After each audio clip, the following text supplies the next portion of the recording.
नमस्कार, आप देख रहे हैं आज तक। मैं हूं आपके साथ रोहित सरदाना। रात 10 बजे की खबरों की शुरुआत कर रहे हैं देश की राजधानी में कोरोना के कहर की सबसे बड़ी खबर के साथ। पिछले 24 घंटे में राजधानी दिल्ली में कोरोना से कम 118 लोगों की मौत हो चुकी है।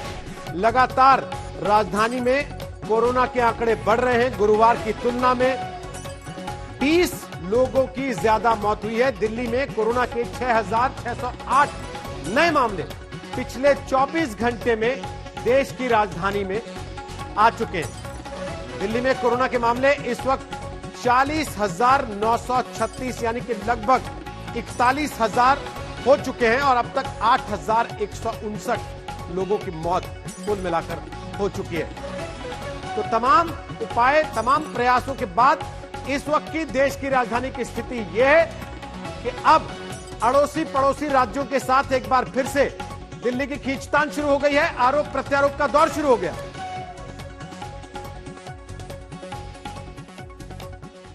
तो आज का दस्तक इसी दर्द पर है जिससे देश की राजधानी दिल्ली कराह रही है।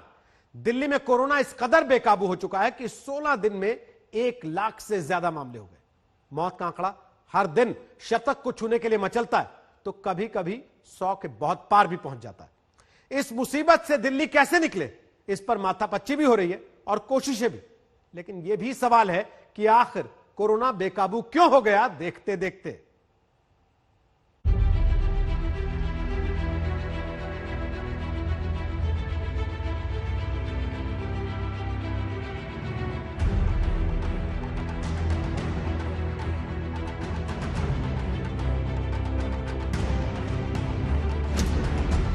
दिल्ली में 8,000 से ज्यादा मौतें, 5 लाख से ज्यादा कोरोना केस, सिर्फ 16 दिन में 1 लाख से ज्यादा मामले।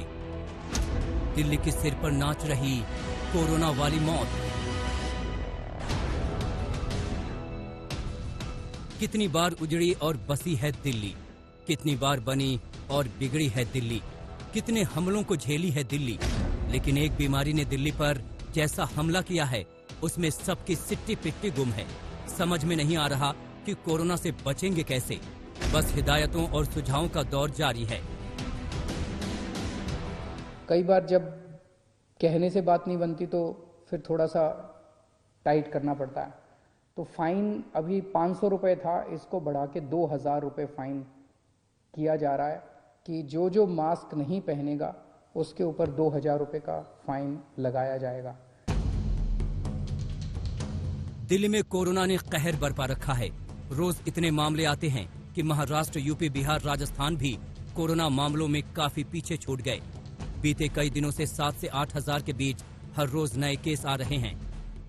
भीड़ भाड़ वाला इलाका, कई सारे बाजार ऐसे हैं और दिल्ली में ज्यादातर बाजार ऐसे हैं जहां पर जो सोशल डिस्टेंसिंग है, जो बेसिक जरूरी दिशा निर्देश है, उनका पालन नहीं के बराबर हो रहा है। और यही वजह है कि लगातार जो मामले हैं दिल्ली में वो बढ़ते चले जा रहे हैं, हजारों की तादाद में बढ़ रहे हैं। और चिंता की बात यह है कि मौत की संख्या भी लगातार बढ़ती चली जा रही है। दिल्ली में हर रोज कोरोना का अटैक बढ़ता जा रहा है। पिछले 24 घंटे में दिल्ली में कोरोना से 98 लोगों की मौत हो चुकी है। इससे पहले बुधवार को दिल्ली में कोरोना के 131 मरीजों ने दम तोड़ दिया था, जबकि 12 नवंबर को 24 घंटे में 104 लोगों की मौत हुई थी। दिल्ली में अब तक कोरोना से मरने वालों की तादाद 8,041 तक पहुंच गई है। गुरुवार को दिल्ली में कोरोना संक्रमण के कुल 7,546 मामले पाए गए। दिल्ली में कोरोना मरीजों की कुल संख्या 5,10,630 है। इनमें सक्रिय मरीजों की संख्या 43,000 से ज्यादा है। दिल्ली में एक समय आया था जब लगा कि कोरोना दबे पांव निकल जाएगा, लेकिन किसको पता था कि कोरोना घात लगाकर बैठा है। तो सवाल है कि दिल्ली में कोरोना का जानलेवा वायरस कैसे बढ़ता चला गया। आखिर कहां चूक हो गई जो कोरोना बेकाबू हो गया। राजनीतिक आरोप प्रत्यारोप में कौन अपनी नाकामियों को छुपा रहा है। दिल्ली में कोरोना से बचाव के लिए क्या क्या उपाय किए गए। दूसरे राज्यों से कोरोना पर दिल्ली की जंग क्यों हो रही है।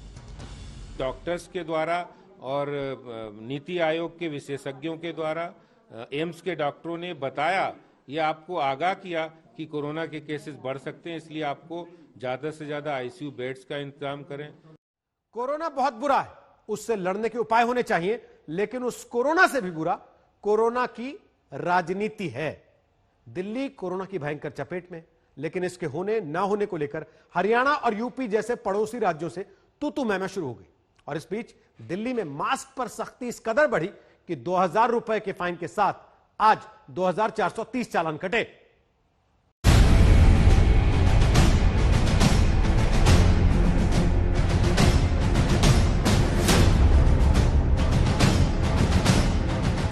दो गज की दूरी, ये शारीरिक दूरी, साथ साथ मुंह को फेस कवर, ऐसा गमछा भी चल जाता है। कोरोना के जानलेवा वायरस से बचने के लिए फिलहाल तो दो ही शर्तें हैं, 2 गज की दूरी और मास्क।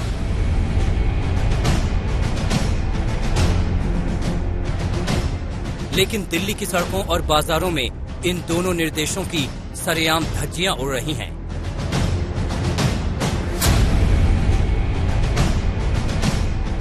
तब प्रशासन ने सख्ती दिखाकर मास्क न लगाने पर फाइन 500 से बढ़ाकर 2000 कर दिया। अब बिना मास्क वालों की बहानेबाजी है। भैया अभी जूस पीने के लिए हटाया है। मैं तो अभी तो सांस लगाने के लिए बाथरूम में करने जा रहा था, मैं थूकने के लिए जा रहा था, अंदर ही जा रहा था। हम देसी आदमी था भाई, अपना मास्क गले में लटकाया हुआ है। सॉरी हम बात कर रहे थे पीछे से। अरे सही गलत कुछ नहीं, एक डराव है, बहुत अच्छा है। 5000 कर दो, कम से कम आदमी मास्क लगा के तो रहेगा। इस सख्ती से हो सकता है कि लोग मास्क लगाने के लिए प्रेरित हों, लेकिन इससे प्रेरणा मिल गई राजनीति को। विपक्ष ने केजरीवाल सरकार पर हंगामा बोल दिया। कोरोना पर बुलाई गई सर्वदलीय बैठक में दिल्ली के बीजेपी अध्यक्ष आदेश गुप्ता और कांग्रेस अध्यक्ष अनिल चौधरी ने मास्क पर फाइन बढ़ाने का विरोध किया। विपक्ष ने पूछा कि मास्क पर फाइन वसूलने की जगह मास्क बांटते क्यों नहीं। बगैर मास्क के चालान की जो कीमतें 500 से 2000 कर देना जुर्माना, और लोगों से अपील करना कि लोग और पॉलिटिकल पार्टीज मास्क बांटें। कहीं ना कहीं ये पूरी तौर पर दिखाई देता है कि अरविंद केजरीवाल पूरी तरह से फेल साबित हुए, यानी कि सरकार हर मोर्चे पर कोविड के खिलाफ जो लड़ाई लड़ी जा रही है उसमें फेल साबित हुई। एक तरफ दिल्ली में सियासी घमासान है तो दूसरी तरफ पड़ोसी राज्यों में भी जंग शुरू हो गई। जिन राज्यों की सीमाएं दिल्ली से सटी हैं, वहां की सरकारें दिल्ली से दूरी बनाने लगी। दिल्ली यूपी सीमा पर यूपी सरकार सचेत हो गई है। नोएडा बॉर्डर पर दिल्ली से आने वालों की रैंडम कोरोना टेस्टिंग की जा रही है। हरियाणा से लगी सीमाओं पर भी हरियाणा सरकार दिल्ली से आने वालों का टेस्ट करवा रही है। वहीं महाराष्ट्र सरकार मुंबई से दिल्ली के बीच ट्रेन और हवाई सेवाओं को ठप करने की तैयारी कर रही है। आम आदमी पार्टी का आरोप है कि दूसरे राज्यों से आने वालों की वजह से ही दिल्ली में कोरोना संकट बढ़ा है। इस पर हरियाणा और उत्तर प्रदेश की सरकारें चिढ़ गई। दोनों ने सवाल दागा, चोरी भी सीना जोरी भी। दिल्ली में कोरोना फैला तो हम कैसे दोषी हो गए? कि जितने लोगों को दिल्ली में कोरोना हुआ है, एंटीबॉडीज हैं उनके यहाँ, लगभग उतने ही लोग उसी अनुपात में नोएडा में हैं, ग्रेटर नोएडा में हैं, गाजियाबाद में हैं, मेरठ में हैं, फरीदाबाद में हैं, गुड़गांव के अंदर है। मगर कोरोना पॉजिटिव की संख्या सिर्फ दिल्ली के अंदर क्यों आती है, गुड़गांव के अंदर, हरियाणा और उत्तर प्रदेश में क्यों नहीं आती? जबकि उनके अंदर एंटीबॉडीज बन गए हैं, इसका मतलब उनको कोरोना हुआ है, वो कोरोना होके ठीक हो चुके हैं। ये मैसेज है कि आप पैनिक मत होइए कि दिल्ली के अंदर ही कोरोना फैल रहा है।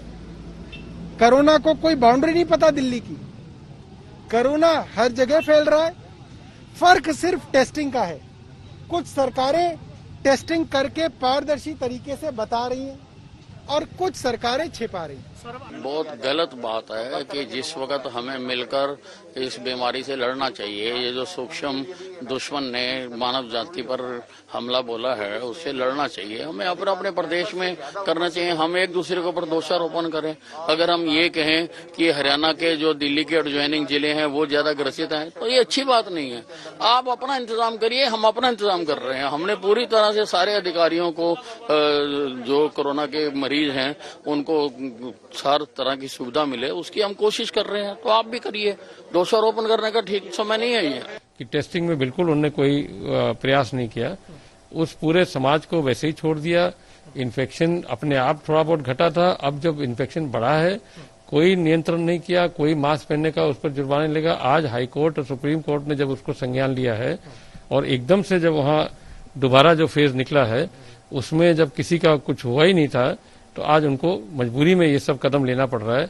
तो अपना घर जो आम आदमी पार्टी नहीं संभाल पा रही है और खाली इस तरह का बयान दे रही है कि उत्तर प्रदेश तो पूरा WHO ने भी इसको स्वीकार किया है कि हमारा प्रबंधन और हमारा नियंत्रण करने का तरीका बिल्कुल सही है, पूरे विश्व ने इसको माना है। एक तरफ पड़ोसी राज्यों से घमासान है तो दूसरी तरफ दिल्ली की एक जंग केंद्र से भी छिड़ गई है। आपका आरोप है कि केंद्र ने 250 ICU देने का वादा किया था लेकिन दिया नहीं। दोनों सरकारें और उन्हें चलाने वाली पार्टियां आमने सामने आ गई। अमित शाह जी ने जो वादा दिल्ली की सरकार को और दिल्ली के लोगों को किया था कि 250 बेड्स 24 घंटे में, फिर 250 बेड्स, फिर 250 बेड्स, आज 5 दिन हो चुके हैं, बृहस्पतिवार है, अभी तक एक भी ICU बेड केंद्र सरकार से दिल्ली को नहीं मिला है। तो उसमें थोड़ी शीघ्रता करें क्योंकि दिल्ली के अंदर स्थिति जो है वो ICU बेड्स की जरूरत है उसकी। पहले भी जब आज से 3 महीने पहले गृह मंत्री अमित शाह जी ने इंटरवीन किया था तो 10,000 बेड का एक छतरपुर में बनाया था हॉस्पिटल और गवर्नमेंट हॉस्पिटल, सेना के हॉस्पिटल भी दिल्ली वालों के लिए खोल दिए थे। आज फिर DRDO के हॉस्पिटल खोल दिए। अब 2 दिन पहले मीटिंग हुई तो मैं बात करूंगा, लेकिन व्यवस्थाएं तो केंद्र सरकार पूरी तरह से मदद करने के लिए तैयार है और कर भी रहे हैं। इसलिए दिल्ली सरकार का मेरा ये मत है, दिल्ली सरकार को अगर प्रोएक्टिव अप्रोच होकर काम करते तो ये आज ये दिल्ली वालों को नौबत नहीं करती।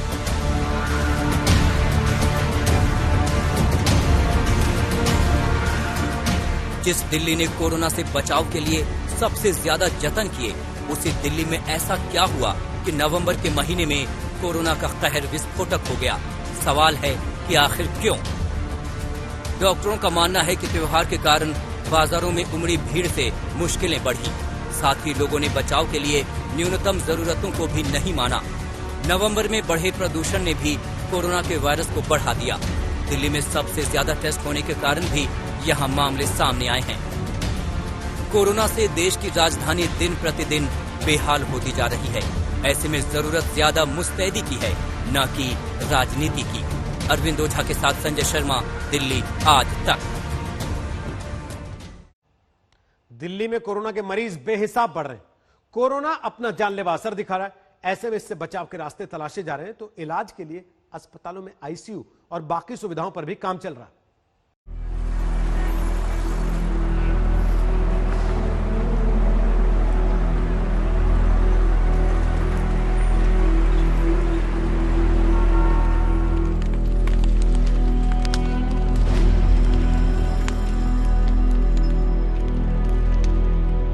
कोरोना दिल्ली के सिर पर नाच रहा है। इससे लड़ने के लिए मुख्यमंत्री अरविंद केजरीवाल ने 7 महीने पहले ही एक लंबा चौड़ा प्लान बताया था, लेकिन वो प्लान कोरोना से घमासान नहीं कर सका। पहला T है टेस्टिंग, दूसरी बिंदु है ट्रेसिंग, हमारा तीसरा T है ट्रीटमेंट, चौथा T हमारा है टीम वर्क। ये कोरोना को अकेले कोई नहीं ठीक कर सकता।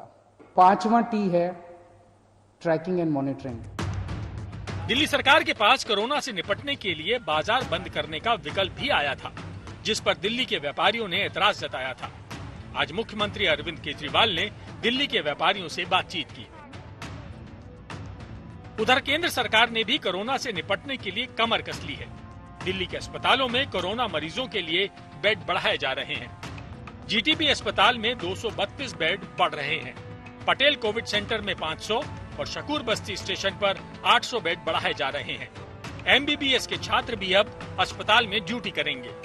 केंद्र ने स्वास्थ्य विभाग की 10 टीमें बनाई हैं, जो 100 निजी अस्पतालों का दौरा करेंगी। दिल्ली में स्वास्थ्य कर्मी अब हर घर में पहुंचकर जांच कर रहे हैं कि कहीं किसी में कोरोना के लक्षण तो नहीं है। तो वहीं बाजारों में, होटलों में, भीड़ वाली जगहों पर लोग नियमों की धज्जियां उड़ा रहे हैं। आज हालात ऐसे हो गए हैं कि जितनी मदद की जा रही है वही कम है। DRDO 250 और ICU बेड दे रहा है, जहां पहले से 250 ICU बेड थे। गृह मंत्रालय अर्धसैनिक बलों से 45 डॉक्टर और 160 पैरामेडिकल स्टाफ भेज रहा है। ये डॉक्टर और मेडिकल स्टाफ DRDO कोविड अस्पताल और छतरपुर कोविड केयर सेंटर में काम करेंगे। शकूर बस्ती रेलवे स्टेशन के पास ट्रेन कोच में 800 बेड का कोविड सेंटर बन रहा है। भारत इलेक्ट्रॉनिक्स लिमिटेड यानी भेल बेंगलुरु से 250 वॉलंटियर्स को दिल्ली भेज रहा है। दिल्ली सरकार ने प्राइवेट अस्पतालों से कहा है कि वो 80% आईसीयू बेड कोरोना मरीजों के लिए आरक्षित रखें। वैसे ही गैर आईसीयू बेड को भी 50 से बढ़ाकर 60% करने का निर्देश मिला है। लगभग 30-32 अस्पतालों के 80% आईसीयू बेड्स हमने कोरोना के लिए चिन्हित कर दिए थे। अब ये ऑर्डर आज दिल्ली के सभी प्राइवेट अस्पतालों के ऊपर लागू किए जा रहा है कि दिल्ली के सभी प्राइवेट अस्पतालों के 80% आईसीयू बेड्स कोरोना के लिए रिजर्व किए जा रहे हैं। इससे हमें उम्मीद है कि लगभग 300 से 400 और बेड्स प्राइवेट अस्पतालों के अंदर उपलब्ध हो जाएंगे। दिल्ली में कोरोना का कहर इस कदर बढ़ गया है कि शमशान और कब्रिस्तान छोटे पड़ने लगे हैं। दिल्ली में कोरोना इतना खतरनाक हो गया कि शवों को जलाने के लिए 3 से 4 घंटे की वेटिंग चल रही है।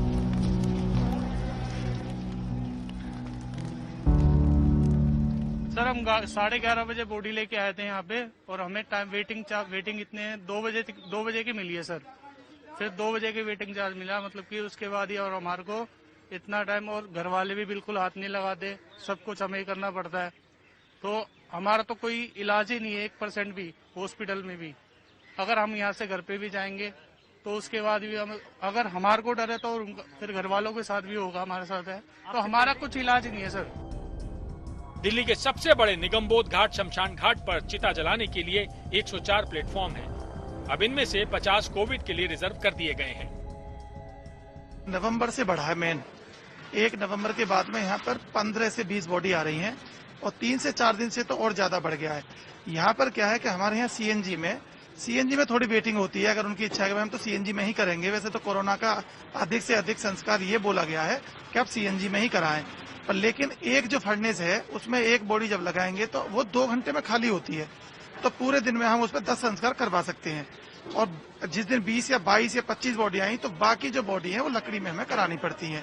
हम वेट किसी को नहीं कराते, उनसे पूछ लेते हैं अगर आपको सीएनजी में करना है तो 2 या 3 घंटे की वेटिंग है। अगर आप सीएनजी में आपको 2 या 3 घंटे वेट नहीं करना तो आपका वुडन में करा देंगे। वुडन में कोई वेटिंग नहीं है।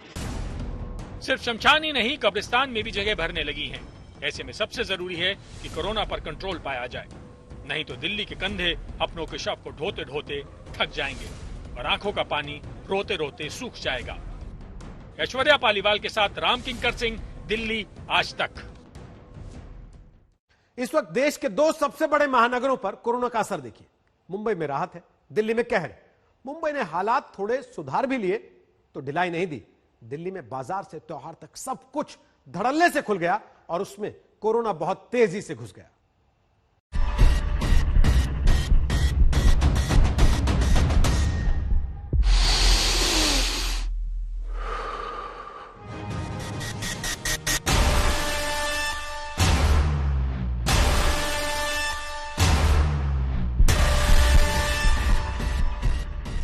कोरोना की 3rd वेव से दिल्ली डरी हुई है।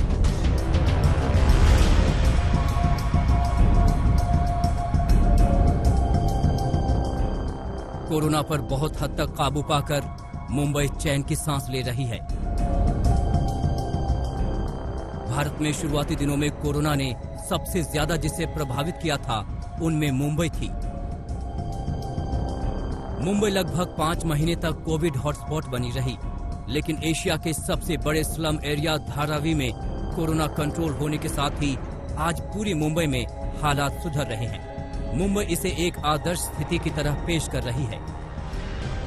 देखिए, बंबई में अगर आज हम 3 मेन पैरामीटर्स की बात करें, आज हमारा जो रेट ऑफ इन्फेक्शन है वो 0.2% पे है, जो लोवेस्ट एवर है। इसके अलावा कुछ लोग बोल रहे हैं कि दिवाली के आसपास 13-14 तारीख को बंबई में 400-500 केस आ रहे थे, अभी 1000 केस आ रहे हैं। टेस्टिंग को लेकर भी सवाल उठाए जा रहे हैं। ये भी कहा जा रहा है कि 10,000 से ऊपर डेथ्स हो गई हैं। ये भी मसला है जिसके ऊपर बीएमसी ज्यादा बात नहीं करती। इसके बारे में बताना चाहूंगा कि जब 400-500 केस आ रहे थे, दिवाली के 2 दिन पहले 2 दिन बाद टेस्टिंग थोड़ी कम हो गई थी बिकॉज ऑफ फेस्टिविटी। हमारी टेस्टिंग उस टाइम 5,000-6,000 हो गई थी। अभी हमने कल टेस्टिंग 18,000 की है, 18,000।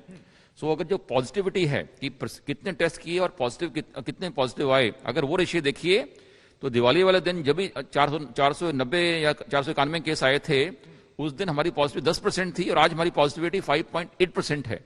जो 5.8% पॉजिटिविटी आई है, विच आज तक सबसे लोएस्ट आई है। मुंबई में कोरोना के केस कंट्रोल हुए तो दिल्ली में हालात सुधरते सुधरते बिगड़ गए।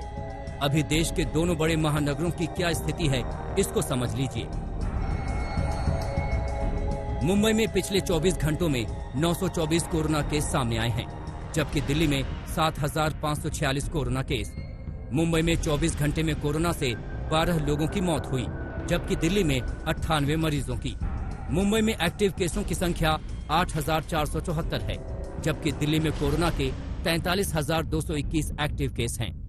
मुंबई में कोरोना से मरने वालों की कुल संख्या 10,624 है, तो दिल्ली में कोरोना से अब तक 8,041 मौत हो चुकी है। विशेषज्ञों का मानना है कि महाराष्ट्र सरकार ने त्योहारों के दौर में भी लोगों को उन्मुक्त होने का ज्यादा मौका नहीं दिया, जिससे हालात नहीं बिगड़े। न मॉल, रेस्टोरेंट जैसे सार्वजनिक बाजारों और जगहों पर दबाव में कोई काम किया, न ही गणेशोत्सव में पहले जैसा धूम धड़ाका और भीड़ भाड़ इकट्ठा होने दिया। सामूहिक दिवाली पर भी पाबंदी लगा दी। एक जो कैंपेन शुरू करवाई थी यहाँ पे बीएमसी में और पूरे महाराष्ट्र में कि मेरा परिवार मेरी जिम्मेवारी, माई फैमिली माई रिस्पॉन्सिबिलिटी, माझे कुटुंब माझी जवाबदारी, उसमें उसको हमने फुल स्पीड पे शुरू किया 15 सितंबर से 15 नवंबर तक। इसके तहत बम्बई में टोटल 35,10,000 परिवार हैं जो बीएमसी के कार्यक्षेत्र में रहते हैं। हमारे हेल्थ वर्कर्स ये 35 लाख परिवारों के घर पहुंचे 2 महीने में 2 बार, और हर बार उन्होंने जाके उनका ऑक्सीजन लेवल चेक किया, उनका टेम्परेचर चेक किया, उनमें जो कोमॉर्बिड लोग थे जिनको कोई बीमारी थी उनको निकाल के हॉस्पिटल में डाला। और उसके अलावा हमने 60 लाख पैम्फलेट प्रिंट करवाई थी जिसमें लिखा था कोविड में क्या करें क्या नहीं करें। लेकिन दिल्ली में बाजार खुले तो शराब की दुकानों पर भी लगे प्रतिबंध हटा लिए गए। फिर त्योहार के मौसम में लगा ही नहीं कि कोरोना के वायरस भी घूम रहे हैं। दूसरी तरफ मुंबई ने अस्पतालों में भी मुस्तैदी से इंतजाम किए। मुंबई के पालक मंत्री के नाते मैं यही देख रहा हूँ कि जैसे कई शहरों में सेकेंड या थर्ड वेव आ रही है। अभी तो हम 3 फिगर्स में है, कल भी 590 पे थे। टेस्टिंग हमारी जारी है, लेकिन ये वेव ना कैसे आए इसी पे हम थोड़ा ध्यान देना चाहते हैं, या आए भी तो भी किसी को तकलीफ ना हो, इसी पे हमारा ध्यान है। जैसे हमारे जो मेडिकल फैसिलिटीज है, वेंटिलेटर्स हो, ऑक्सीजन कॉन्सेंट्रेटर्स हो, जो DCH है, DCHC है, ये सारे अभी तक बंद नहीं हुए हैं, ना करेंगे, क्योंकि अभी हम इसी के इंतजार में हैं कि अगर वेव आए तो लोगों को जो सुविधा रहती है वो चलती रहती है।